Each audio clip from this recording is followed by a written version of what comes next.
സംസ്ഥാനത്തെ സർക്കാർ സ്കൂളുകൾ അടച്ചു പൂട്ടുന്നു എന്ന കേന്ദ്ര സർക്കാർ വാദം പച്ചക്കള്ളമാണെന്ന് തുറന്നു പറഞ്ഞിരിക്കുകയാണ് വിദ്യാഭ്യാസ മന്ത്രി വി ശിവൻകുട്ടി. കഴിഞ്ഞ 9 വർഷമായി കേരളത്തിലെ ഒരു സർക്കാർ സ്കൂൾ പോലും അടച്ചുപൂട്ടിയിട്ടില്ലെന്നും ഇത് കേരളത്തെ അപകീർത്തിപ്പെടുത്താനുള്ള ശ്രമമാണെന്നും മന്ത്രി ഫേസ്ബുക്കിൽ കുറിച്ചു. കേന്ദ്ര സർക്കാർ ചൂണ്ടിക്കാട്ടിയ കണക്കുകൾ 1992 DPEP പദ്ധതിയുടെ ഭാഗമായി ആരംഭിച്ച മൾട്ടിഗ്രേഡ് ലേണിംഗ് സെന്ററുകളുമായി ബന്ധപ്പെട്ടതാണെന്നും മന്ത്രി വ്യക്തമാക്കി.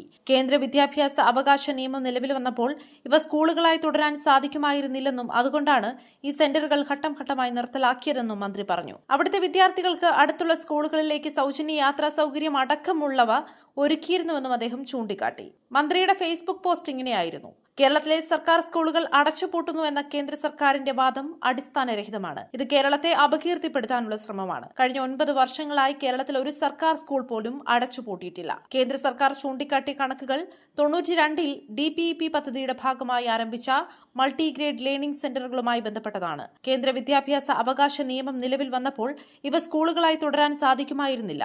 അതുകൊണ്ടാണ് ഈ സെന്ററുകൾ ഘട്ടം ഘട്ടമായി നിർത്തലാക്കിയത്. അവിടെയുള്ള വിദ്യാർത്ഥികൾക്ക് അടുത്തുള്ള സ്കൂളുകളിലേക്ക് സൗജന്യ യാത്രാ സൗകര്യം അടക്കമുള്ള സൗകര്യങ്ങൾ ഒരുക്കിയിരുന്നു. ഏതെങ്കിലും ഒരു സർക്കാർ സ്കൂളുകൾ അടച്ചുപൂട്ടിയതായി തെളിയിക്കാൻ കഴിയുമോ? കേരളത്തിന്റെ വിദ്യാഭ്യാസ നേട്ടങ്ങളെ ഇകഴ്ത്തി കാട്ടാനുള്ള ഇത്തരം ശ്രമങ്ങൾ മനഃപൂർവ്വമാണെന്ന് പറയാതെ വയ്യ.